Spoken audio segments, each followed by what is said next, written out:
now turn to Section 1. You'll hear a woman complaining about an item she has bought.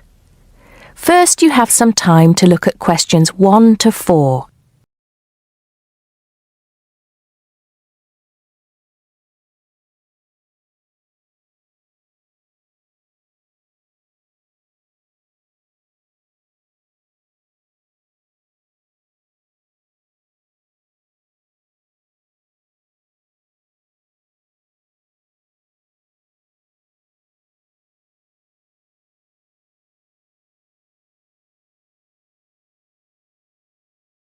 Now we shall begin.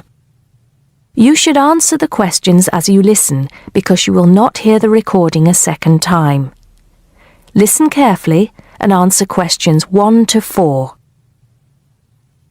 Smart Electricals, Mike speaking. How may I help you today? Good morning. I'm calling to complain about an item I recently purchased from your company. I'm not happy with it. Oh, I'm really sorry to hear that. I'll take you through the company's complaints procedure. I'll need to retrieve your files from our records so that we can discuss the problem properly and find a solution. I'll need to take some details from you first. Is that okay? Okay, but I don't have a lot of time. Will it take long? Not long, madam. Can I first take your name? Yes, it's Susan Yorke. Yorke. Okay. Can I have the address, please? Yes, it's Flat 1, 25 Alpine Avenue. That's ALPINE Avenue, Harchester. The postcode is HA6 5LD. Okay. Next. Could you give me your telephone number? Preferably one that we can call you on during normal working hours. Well, the home one is 01734 525 268. But you're only likely to catch me on that number in the evenings. I usually have my mobile phone with me during the day, though. It's probably best to take that number then. All right. My mobile number is 0781 233 452. And do you have the order reference number on you, by any chance? Well, I have the receipt that the camera came with in front of me. Ah, good. Which number is it? It's a bit confusing. It should be the 7-digit number on the top left corner of your invoice. Let me have a look. I need my glasses. Found it. It's DMX 8443. Thanks. Now, when did you purchase the item? Well, the camera was delivered last Monday, on the 1st of February. I ordered it online about 2 weeks before that, but I can't remember the exact date. If you have another look on the invoice receipt, the date should be there. Oh, yes. Here it is. January the 15th. Okay, I'll make a note of that. So, the item is a digital camera? Yes, it's the Aqua PowerShot model in silver. Thank you. Did you take out any kind of insurance when you bought it? Well, no, it was on special offer. I didn't need to pay any extra for the insurance because it came with a special 4-star policy. Well, it means you're fully covered for at least another 3 years. Before you hear the rest of the conversation, you have some time to look at questions 5 to 10.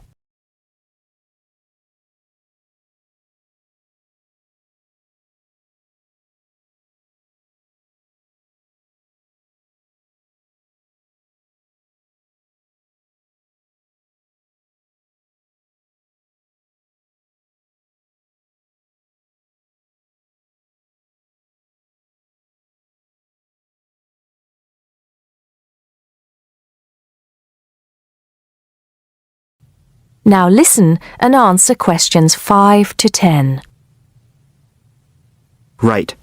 What is the problem? Yes, the first thing is that it came with one memory card in the box when there were supposed to be 2. Oh dear. I'm terribly sorry about that. It must have been an oversight in the packing department. I can do something about that straight away and get one sent out to you. Well, that's not the only thing. I bought it as a present for my niece because she loves swimming. It said on the website that it was waterproof, but when she took it on holiday and tried to use it underwater, it got ruined because water got into the lens. You can imagine how disappointed my niece was. I certainly can. Were those the only problems? No, there was one other thing. It came with a case to protect it.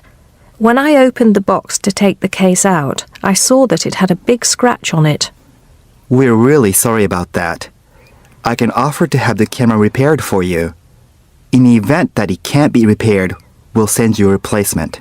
I don't think so. Seeing as it was faulty in the first place, I wouldn't want another one. I think I'd rather have my money back. Can I get a refund? Yes, of course. If you send it back to customer services, I'll make sure it's dealt with. Thank you very much. That is the end of part 1. You now have half a minute to check your answers.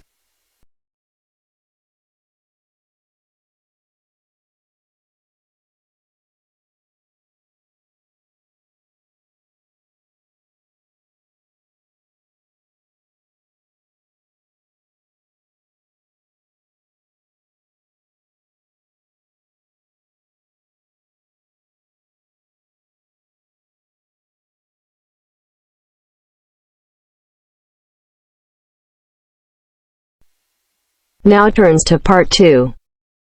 Part 2. You will hear two students talking about a school project.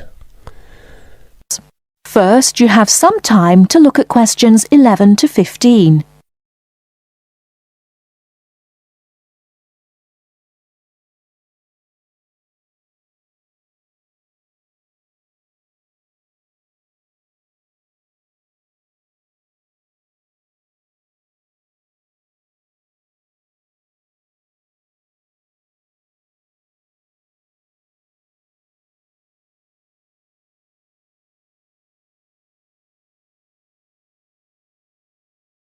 Now, listen carefully and answer questions 11 to 15.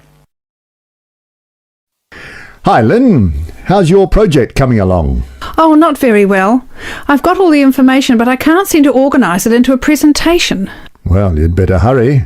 You only have one more week. Yes, that's okay. It's just that... Oh... Well, why don't you try your presentation on me? Maybe I can help. Oh, really? Great! Okay, well, I've chosen solar power for my subject, and I'm going to talk specifically about domestic water heating. You know, like the ones popular in America. I've got some facts here. Oh, that's good. But just start your presentation from the beginning. Oh, right. Well, here we go then. There are many reasons why we should be looking elsewhere for energy sources. As most people are aware, fossil fuels and other such non-renewable sources are by definition finite, so something needs to be in operation soon. Currently, there are a number of alternative energy sources available which can, with a little preparation, be used to provide for a significant part of our domestic energy requirements. In this presentation, I am focusing on solar power and its application as a domestic water heater. As a renewable energy source, solar power is in many ways ideal.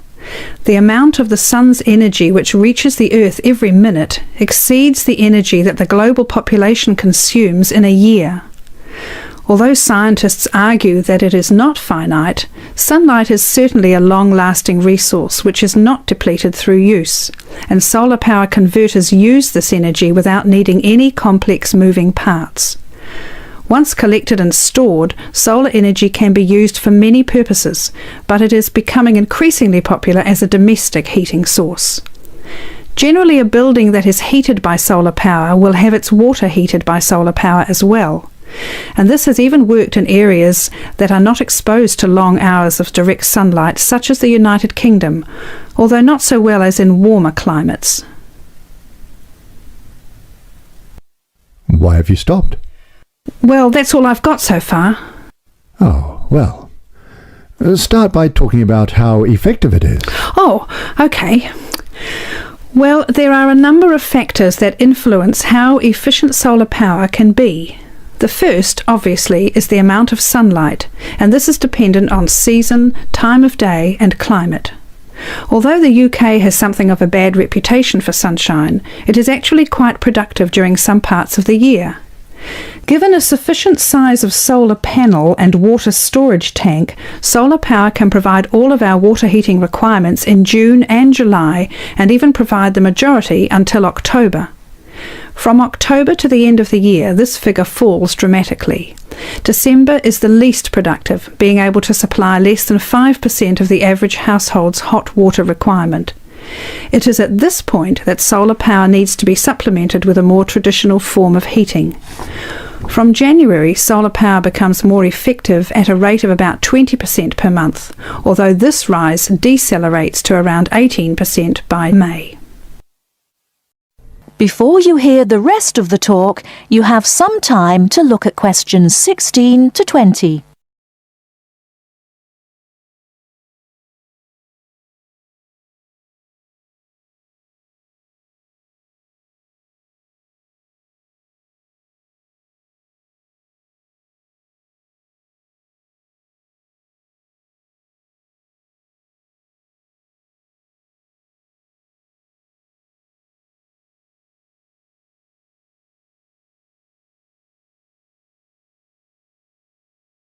Now listen and answer questions 16 to 20.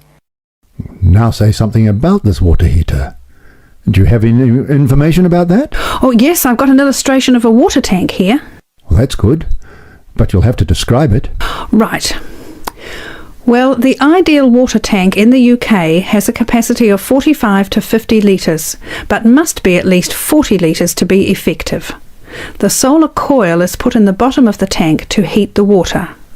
Now remember that solar heated water will not get quite as hot as fossil fuel water heaters. The bottom half of the tank is normally 20 degrees, and this is why it is important not to have a tank that is too large, as that would take too much energy to heat.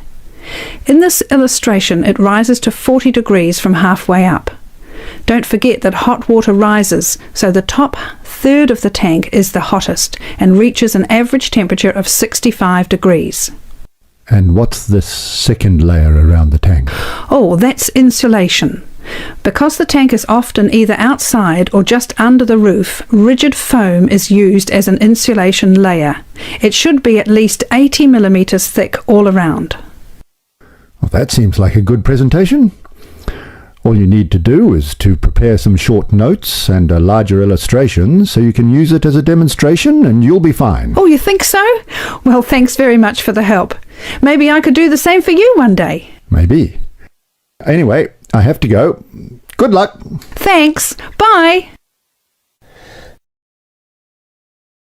That is the end of part 2. You now have half a minute to check your answers.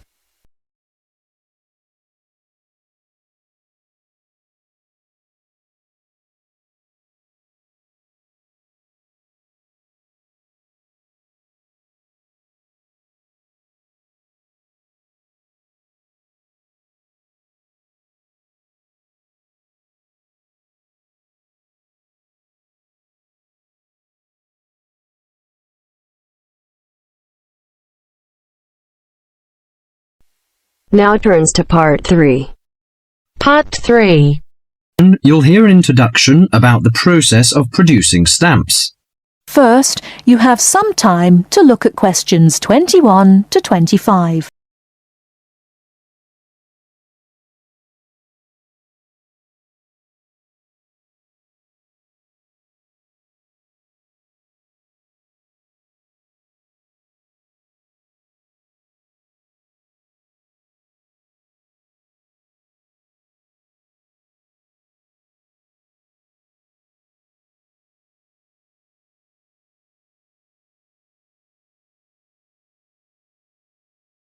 Now listen carefully and answer questions 21 to 25.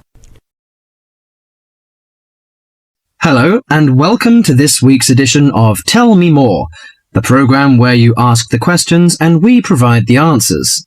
And we've had a wide variety of questions from you this week.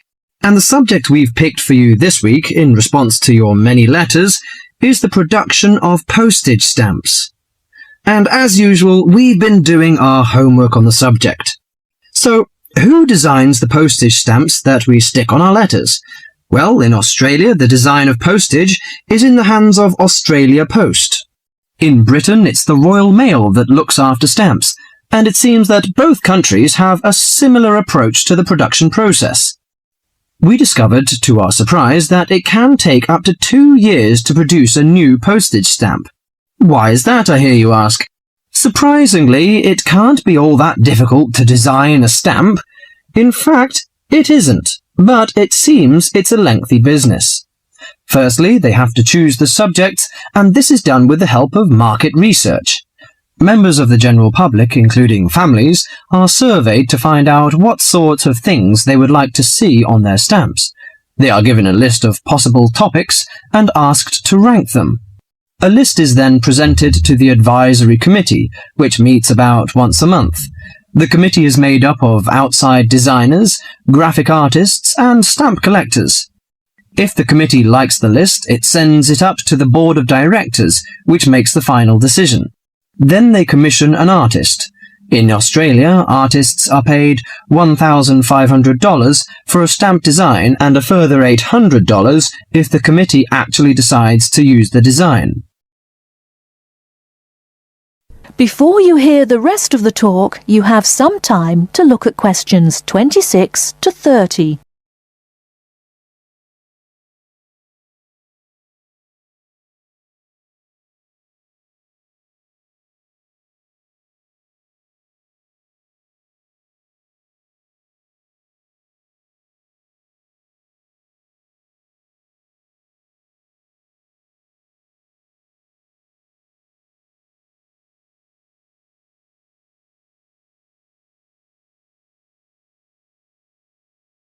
Now listen and answer questions 26 to 30. So there's a possibility that a stamp might be designed, but still never actually go into circulation. So what kind of topics are acceptable? Well, the most important thing is that they must be of national interest. And because a stamp needs to represent the country in some way, characters from books are popular, or you often find national animals and birds. So, of course, the kangaroo is a favourite in Australia. With the notable exception of members of the British royal family stamps, no living people ever appear on Australian or British stamps. Every year, the Royal Mail in Britain receives about 2,000 ideas for stamps, but very few of them are ever used.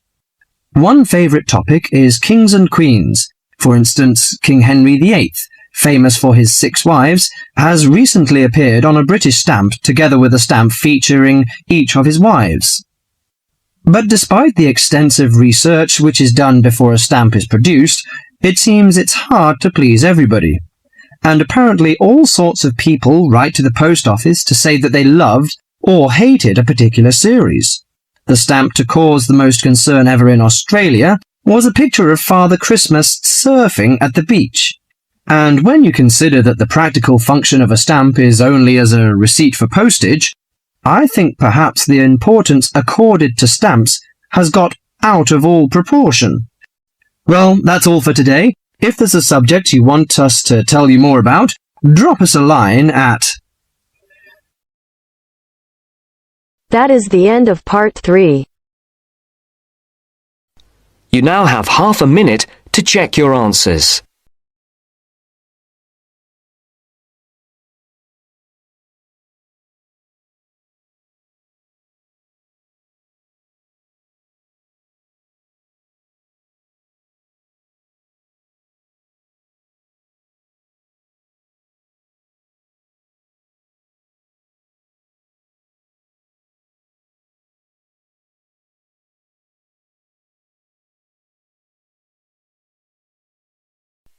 Now turns to part 4. Part 4. A second session on interview skills. First, you have some time to look at questions 31 to 40.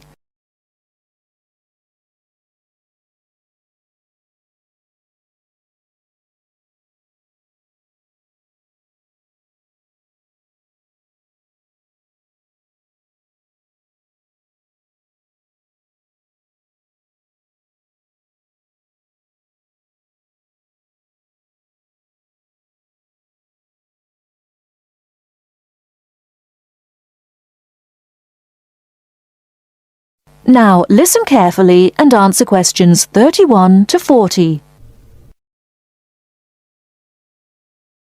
Hello there everyone, and welcome to our second session on interview skills. Now we have already looked at what to say in the interview and what to wear. So let's consider non-verbal behaviour, or as it is more often called, body language. Believe it or not, research has shown that this is what makes the strongest impression on people we meet. Frequent eye contact is one aspect of body language which goes down very well with interviewers and creates a good impression. Looking at people means that you're sure of yourself and confident. In fact, one famous car company even makes a note of the level of eye contact candidates make during their recruitment process for this very reason. So it is very important to maintain eye contact. But be careful how you do it. Avoid staring, as this is a sign of hostility. But avoiding eye contact altogether and looking away or down is even worse.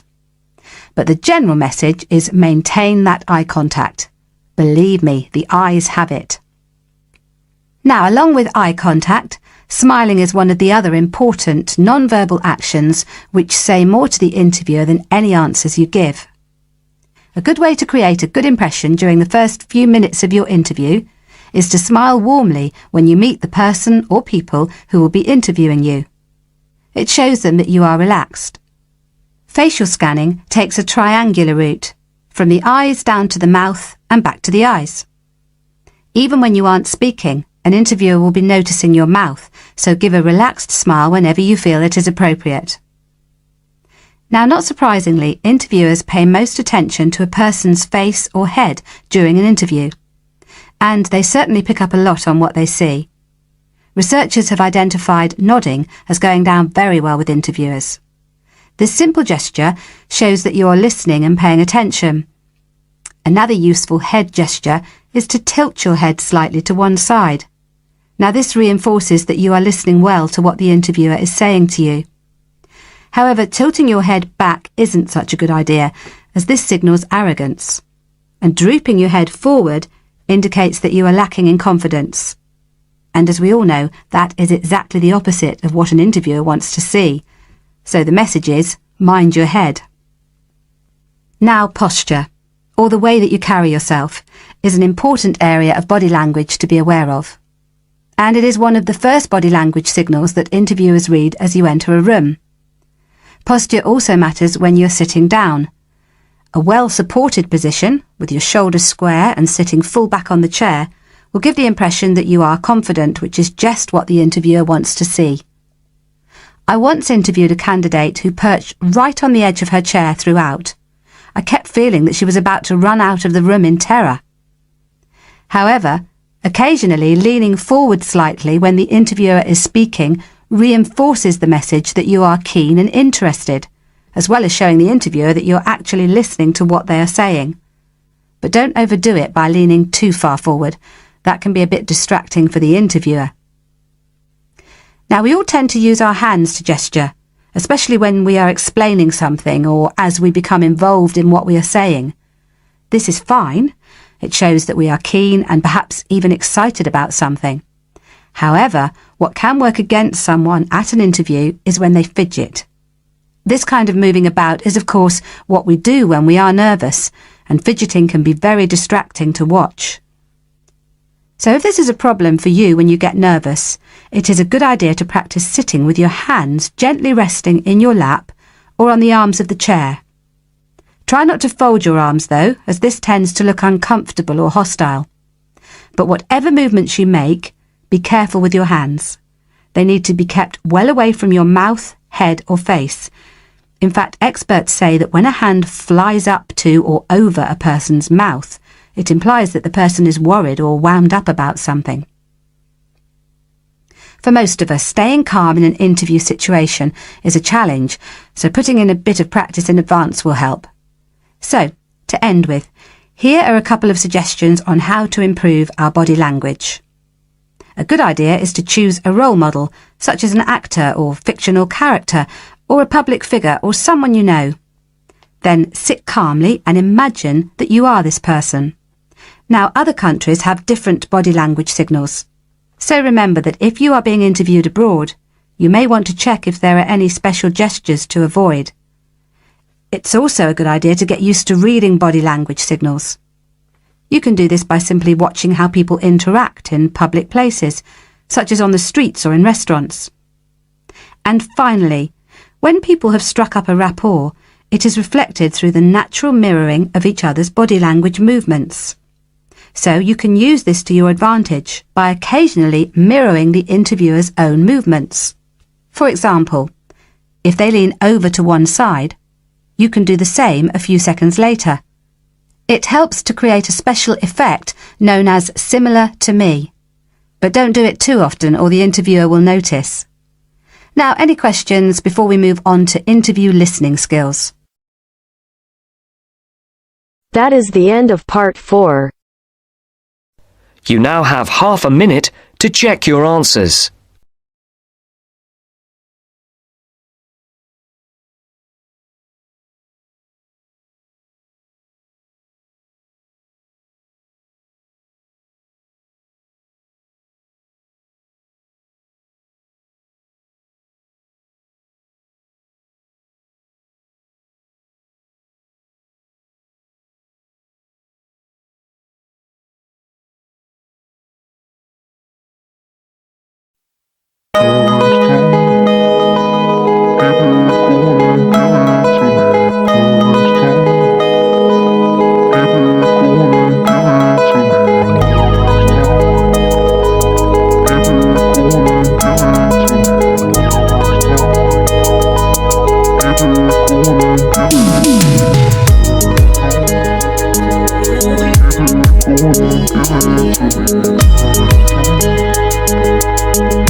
Give it to me.